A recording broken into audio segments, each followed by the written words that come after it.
राधे राधे भक्तों, स्वागत है आप सभी का।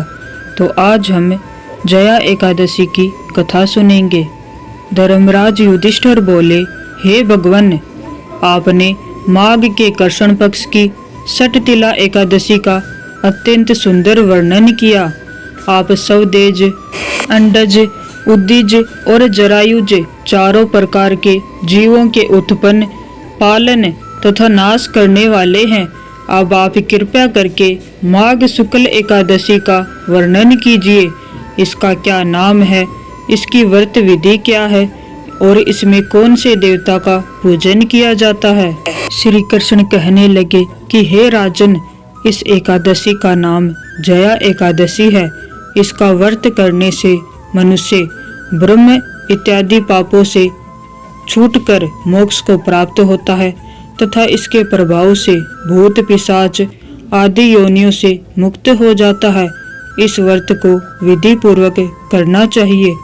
अब मैं तुमसे पद्म पुराण में वर्णित इसकी महिमा की एक कथा सुनाता हूँ। देवराज इंद्र स्वर्ग में राज करते थे और अन्य सब देवगण सुखपूर्वक स्वर्ग में रहते थे।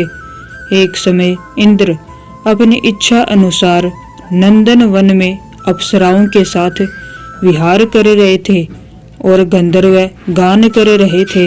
उन गंधर्वों में प्रसिद्ध पुष्पदंत तथा उसकी कन्या पुष्पवती और चित्रसेन तथा उसकी स्त्री मालिनी भी उपस्थित थे। साथ ही मालिनी का पुत्र पुष्पवान तथा उसका पुत्र माल्यवान भी उपस्थित था। पुष्पवती गंधर्व कन्या माल्यवान को देखकर उस पर मोहित हो गई और माल्यवान पर काम बाण चलाने लगी। उसने अपने रूप, लावण्य और हाव भाव से माल्यवान को वश में कर लिया। हे राजन, वह पुष्पवती अत्यंत सुंदर थी। अब वे इंद्र को प्रसन्न करने के लिए गान करने लगे, परंतु परस्पर मोहित हो जाने के कारण उनका चित्त भ्रमित हो गया। इनके ठीक प्रकार से न गाने तथा स्वर ताल ठीक नहीं होने से इंद्र इनके प्रेम को समझ गया और उन्होंने इसमें अपना अपमान समझकर उनको शाप दे दिया। इंद्र ने कहा, हे मूर्खों, तुमने मेरी आज्ञा का उल्लंघन किया है, इसलिए तुम्हारा धिक्कार है। अब तुम दोनों स्त्री पुरुष के रूप में मृत्यु लोक में जाकर पिशाच रूप धारण करो और अपने कर्म का फल भोगो। इंद्र का ऐसा शाप सुनकर वे अत्यंत दुखी हुए और हिमालय पर्वत पर दुख पूर्वक अपना जीवन व्यतीत करने लगे। उन्हें गंध, रस तथा स्पर्श आदि का कुछ भी ज्ञान नहीं था। वहाँ उनको महान दुख मिल रहे थे। उन्हें एक क्षण के लिए भी निंद्रा नहीं आती थी। उस जगह अत्यंत शीत था, इससे उनके रोंगटे खड़े रहते और मारे शीत के दांत बजते रहते।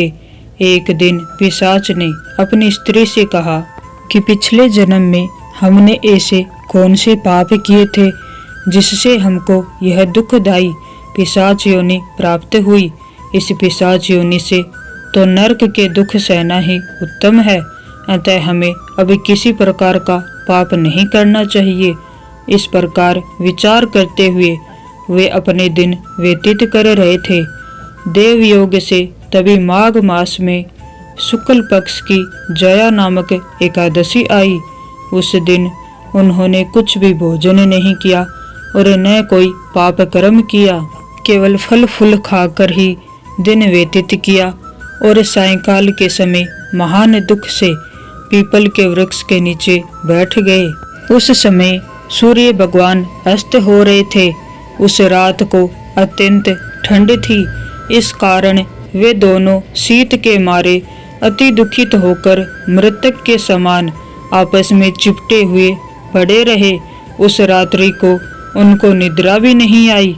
हे राजन, जया एकादशी के उपवास और रात्रि के जागरण से दूसरे दिन प्रभात होते ही उनकी पिशाच योनि छूट गई। अत्यंत सुंदर गंधर्व और अप्सरा की देह धारण कर सुंदर वस्त्र आभूषणों से अलंकृत होकर उन्होंने स्वर्ग लोक को प्रस्थान किया। उस समय आकाश में देवता उनकी स्तुति करते हुए पुष्प वर्षा करने लगे।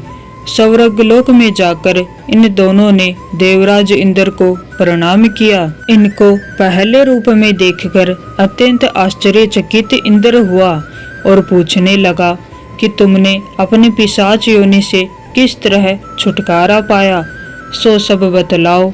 माल्यवान बोले कि हे देवेंद्र, भगवान विष्णु की कृपा और जया एकादशी के व्रत के प्रभाव से ही हमारी पिशाच देह छूटी है।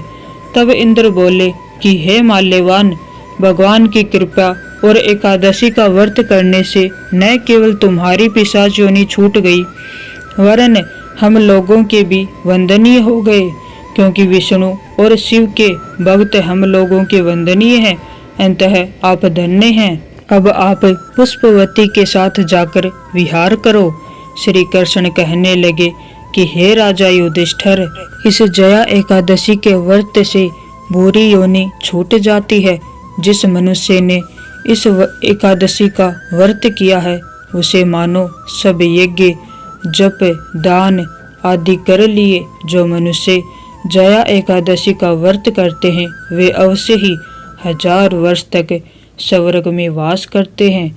तो आपको यह कथा अच्छी लगी हो तो वीडियो को लाइक करके चैनल को सब्सक्राइब जरूर कर दीजिएगा। आप सभी को राधे राधे।